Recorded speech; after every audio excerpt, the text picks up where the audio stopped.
Senhor presidente, eu quero, em primeiro lugar, caro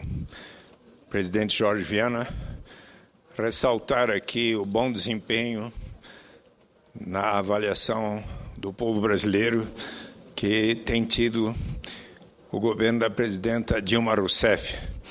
Segundo o IBOP, a aprovação do governo Dilma atingiu o recorde de 63%, segundo a última pesquisa revelada ontem, pois a penúltima indicava uma aprovação de 62%, e a aprovação pessoal entre janeiro e março oscilou de 78% para 79%. Trata-se do maior índice já alcançado pelo governo Lula na pesquisa IBOP encomendada pela Confederação Nacional da Indústria. O percentual de 63% é o dos entrevistados que consideram o governo bom ou ótimo, de acordo com o levantamento. O índice dos que consideram o governo regular se manteve em 29%, os que consideraram ruim ou péssimo, 7%. E a aprovação pessoal de Dilma passou de 78% para 79%, dentro da margem de erro. O índice de quem desaprova Dilma se manteve em 17%. Isso é próprio da democracia. O ex-presidente Luiz Inácio Lula da Silva alcançou no segundo mandato 73% de aprovação do governo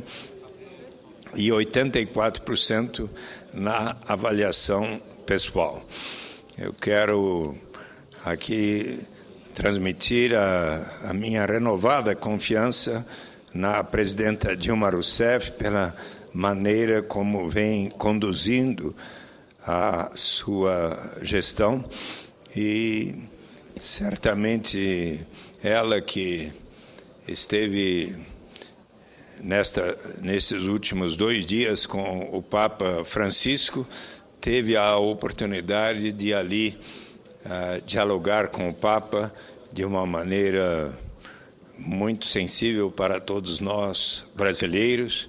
e certamente houve a comunhão de propósitos entre as diretrizes que o Papa Francisco I vem colocando, de se dar atenção aos pobres e de a Igreja, sobretudo, também dar a sua solidariedade e preferência aos pobres de uma maneira muito consistente com aquela que caracteriza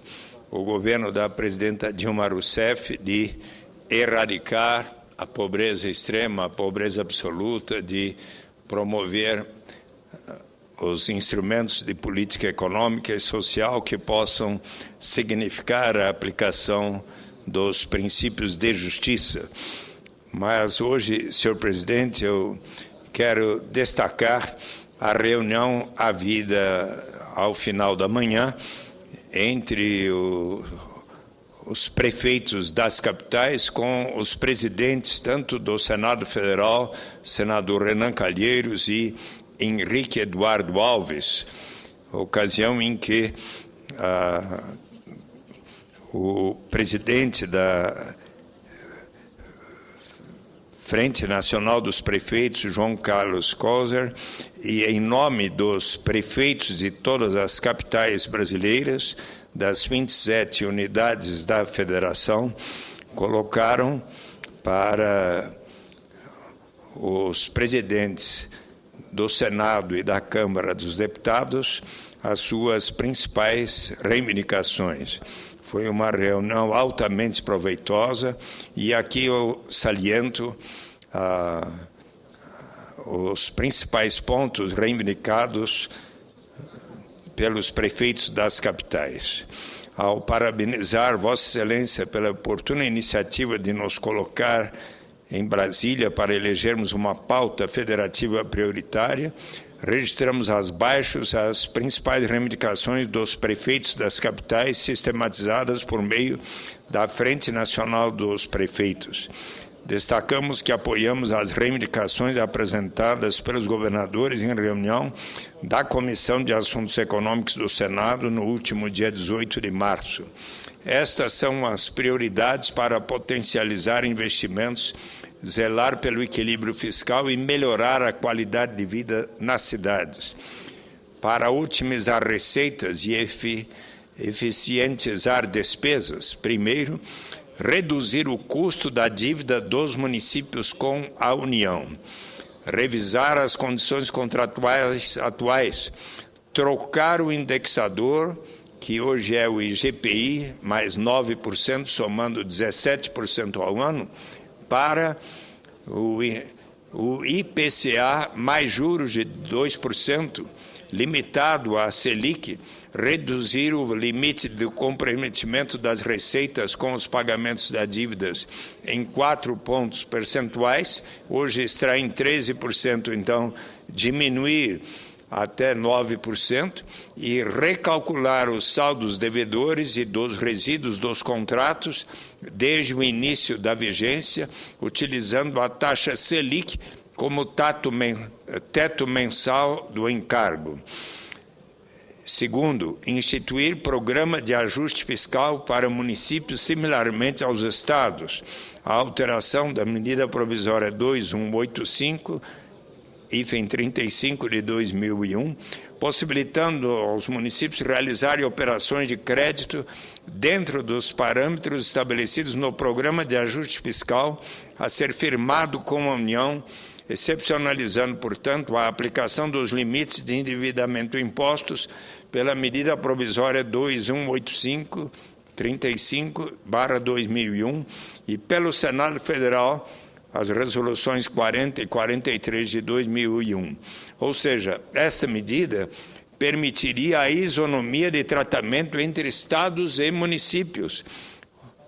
A medida deverá contemplar critério de corte para a elegibilidade de municípios, por exemplo, de imediato, somente capitais e ou cidades acima de 700 mil habitantes, num prazo de tantos anos para municípios entre 400 mil e 700 mil habitantes. Esses dois itens, principalmente, reduzir o custo da dívida dos municípios com a União com a troca do indexador e a instituição do programa de ajuste fiscal para municípios similarmente aos estados, a medida para permitir isonomia de tratamento entre estados e municípios, o que é de bom senso, foram as duas medidas destacadas pelo prefeito Fernando Haddad no momento em que usou a palavra. Ele defendeu a troca dos indexadores das dívidas municipais, lembrou que o governo federal enviou no início do ano um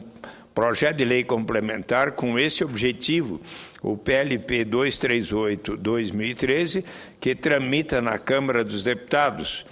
E ele também disse que na década de 90 a taxa de juros paga pelo governo federal para rolar a sua dívida era de 25%, 30% e até 45%. Nesse contexto, os prefeitos, acuados por taxas de juros exorbitantes, aceitaram contratos com taxa de juros de IGPM mais 6% ou IGPM mais 9%, o que representava uma situação relativamente confortável à época, mas agora a situação mudou com a taxa Selic a 7,25%, e um município hoje pode estar pagando o IGPM mais 9%, enquanto que a União rola a sua dívida a 7%. Daí porque é importante que possam as prefeituras solucionar os problemas, porque presentemente a situação está impagável. Mas também, conforme João Coser salientou, o terceiro ponto, retomar o tema do pagamento de precatórios, porque a recente decisão do Supremo Tribunal Federal de declarar a inconstitucionalidade de diversos dispositivos da medida provisória 62 de 2009 remeteu estados, municípios e credores além do próprio Judiciário, há um novo impasse. Também é necessário modernizar a Lei de Licitações, a 8666 de 1993, da qual, inclusive, eu sou relator na Comissão de Assuntos Econômicos e no plenário, aprovar aperfeiçoamentos na legislação do ISS, aprovar a obrigatoriedade de revisão periódica da planta do IPTU, aprovar a lei que permita a liberação parcial de depósitos judiciais não tributários, criar mecanismo de compensação para os municípios em caso de perdas de receitas de transferências obrigatórias derivadas de adoção de medidas de incentivos fiscais adotadas pela União ou pelos Estados, revisar o marco legal de desapropriações, alterar a Lei 12.712, visando admitir a possibilidade dos municípios usarem o Fundo Garantidor de Projetos de Infraestrutura de Grande Vulto, e para melhorar a vida das pessoas, reduzir as tarifas para incentivar o transporte público coletivo urbano e metropolitano de massas, com diversas medidas, contratar mais médicos e disponibilizar mais recursos para a saúde, repactuar o prazo estabelecido na Lei de Resíduos Sólidos, e prioridades para o diálogo federativo permanente e estruturante, com a criação do Conselho de Gestão Fiscal, a aprovação da lei que institui o Comitê de Articulação Federativa e reconhece as entidades da representação federativa e, finalmente, reconhecer a legitimidade dos municípios por meio das suas entidades de representação nacional, proporem ações diretas de inconstitucionalidade e ações declaratórias de constitucionalidade. Assim, os prefeitos das capitais aqui presentes, dentre os quais Fernando Haddad, Antônio Carlos Magalhães Neto.